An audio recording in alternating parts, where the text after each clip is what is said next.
instead of having these dumbasses running around doing stupid SHT. Announcement, for every 1000 power stones in this story, this will get one extra chapter that day. 145, Tide May, Confused Hachi. Chapter 145. Title, Tide May, Confused Hachi. Story by? Edited by? _ Hachi looks at the tied-up May when she just told him that Yami killed her father. He was a little surprised, but he could understand that Yami has already probably killed hundreds or maybe even thousands of ninja. He isn't necessarily fond of Yami, but he cares about him. He is like a big brother who in his way tries to teach him life lessons. But that still didn't stop him from sympathizing with May. At the oldest she should have been 5 years old at the time, when her father died, depending on the year he died. His father also died, before he was even born, so he can understand, having no father growing up can be hard. May noticed the pitying look Hachi had on his eyes. She frowned and said, "I don't need your sympathy, little boy."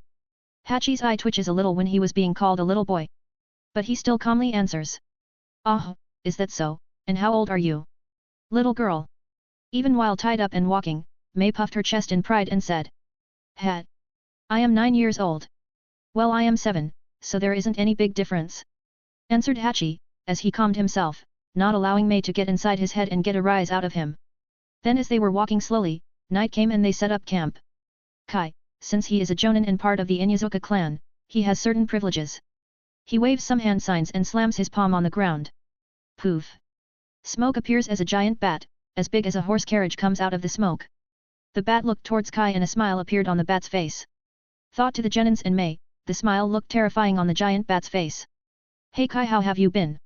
asks the bat in a strange, old raspy voice. Kai just shrugs. "I have been okay, thank you for asking." The bat nods. That question had more layers to it than your average greeting. Since the bat is his bat summon, it knows about Kai's body condition. He doesn't have a lot of time left, plus he has been with Kai for many years now, so they know each other pretty well. Kai then gives the bat a message to give to the Konoha camp leader in the front lines against the Hidden Mist village. This camp leader is Orochimaru. They are notifying him that everything is okay and that they will be a little late. Plus the message was filled with dozens of secret messages that identified that it was him. Then later, as everyone was asleep, Hachi was the one on watch during that time. He was simply leaning on a tree. His eyes were closed since in the darkness they wouldn't be that useful. He concentrated on his sense of smell and hearing. He could smell different natural smells, no smells of humans around. His ear also slightly twitches now and then, listening to the small wires he had put around the camp perimeter. They would slightly shift if anything made contact with them. He was on full alert as he heard someone approach him. It wasn't anyone from outside the camp, it was from the inside. It was their prisoner Mai Terumi. She had a cold look in her face and simply said, "I think. No. I know. I really hate you, Hachi." This coming out of nowhere from her surprised Hachi a little and he looked confused. "What is that supposed to mean? I know that we are enemies, so there is no need for you to tell me that you hate me. I know that you already do. Then how about this? I loathe you, Hachi Senju," repeated May. She was still tied up and didn't dare try to escape since she knew that her life is only hanging by a string, but she truly got annoyed by how Hachi acted. "Why do you try to act so kind when you know what is going to happen to me?" Hachi winced a little at this. He knows that she is probably going to get tortured for information. But what he didn't know was, that reality isn't that simple and nice. And May reminded him by saying with eyes full of despair, "I can't handle it anymore." Then she took a deep breath and her eyes turned dull. She had forced her emotions to dull and not feel such despair.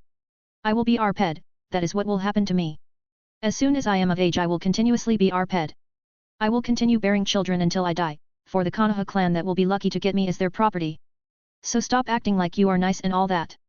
When Hachi heard this, he felt as if his whole world started shaking, his pupils dilated. Due to his young age he hadn't taken a possibility like this into account. His 7-year-old mind couldn't comprehend humanity's cruelty. He couldn't understand that even when humanity takes over the planet they have no one else to fight and no other species to dominate, they will start fighting amongst themselves. But May didn't let him even comprehend what she said as she dropped another bomb on him. "Judging by the actions so far, the Inyazuka clan will get me. So who will have their way with me when I grow up? Will it be some unknown Inyazuka, or maybe Yami Inyazuka himself will have his way with me? I heard that even when he was young he was always ruthless. Especially with the killing of the third Raikage they call him Yami the Undying Ninja." Then she gets close to Hachi and while in shock he can't react as she whispers into his ear. "But behind closed doors, they call him a monster in human skin. Yami the monster. The boogeyman, that mothers scare their children to make them obey, but he exists and is quite real."